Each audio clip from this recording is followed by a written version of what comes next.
Hey guys, in this video, I'll show you how to embed YouTube video in Canva mobile app. All right, so let's begin with the video. First, you want to open up a project, and then you want to add a text element. Click on where it says Add a Text box. Now, what we want to do is actually deselect this text like so. Then we want to open up the YouTube app because we're going to need to find a link to a video we want to embed. So I'll embed one of my videos that I have right here. Click on where it says Share, then click on where it says Copy Link. Now let's head back to the Canva app. Tap on our text right here on the three dots, and then come down to where it says Link. Then we're going to want to paste in that link we just copied. So we'll go ahead and paste that in.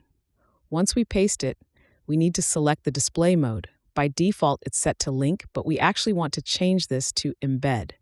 So go ahead and select embed, and that's going to actually embed the video into our project. We can adjust the size of it just like we would any other Canva element. I'll go ahead and center that. Now, if we come up to the top right where we see the share button, go ahead and tap on that. Then tap on more and look for option called present.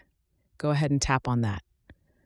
Now, when we present our Canva project, if I go ahead and tap on the video, it should start playing the video automatically. So that's basically how you can embed YouTube video in Canva mobile app. If you find this helpful, consider subscribing and giving this a big thumbs up. Thanks.